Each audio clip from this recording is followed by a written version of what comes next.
legenda radio Belanda dan hantu penunggu Gunung Puntang. Gunung Puntang, yang kini dikenal sebagai tempat camping dan hiking yang indah di Kabupaten Bandung, menyimpan sejarah kelam dan kisah mistis yang tak lekang oleh waktu. Di antara kabut dan rimbunnya pepohonan, ada reruntuhan tua bekas stasiun radio Belanda yang menjadi pusat cerita mengerikan. Stasiun radio Malabar dan suara dari masa lalu.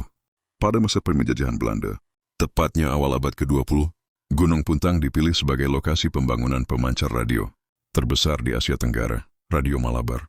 Tujuannya adalah untuk menghubungkan Hindia, Belanda dengan Eropa, tapi pembangunan itu tak lepas dari tragedi. Konon, banyak pekerja pribumi tewas karena kerja paksa, kecelakaan misterius, dan serangan binatang liar. Tubuh mereka dikuburkan tanpa upacara, hanya ditimbun tanah di sekitar stasiun. Sejak saat itu, aura kematian terasa menggantung di udara Gunung Puntang. Pendaki yang bermalam di sekitar reruntuhan bangunan, tua sering mengaku mendengar suara siaran radio berbahasa Belanda dari balik pepohonan.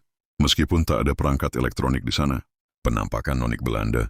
Salah satu kisah paling populer adalah tentang penampakan seorang nonik Belanda bergaun putih yang muncul di reruntuhan radio sekitar pukul 3 dini hari.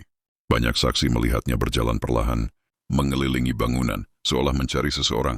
Seorang pendaki pernah nekat menginap sendirian di lokasi itu untuk menguji nyali. Tengah malam, ia mendengar langkah kaki halus dan suara perempuan bersenandung. Saat ia menyalakan senter, sosok wanita tinggi dengan gaun putih berdarah berdiri hanya beberapa meter darinya, memandang lurus, tanpa mata. Pendaki itu ditemukan keesokan paginya oleh tim SAR dalam kondisi syok, terus menggumam dalam bahasa Belanda, padahal ia tidak pernah belajar bahasa tersebut. Larangan tak tertulis. Warga lokal punya banyak larangan tak tertulis bagi siapapun yang berkemah di sana. Jangan berkata kasar di sekitar reruntuhan. Jangan ambil batu atau benda apapun dari lokasi bekas radio.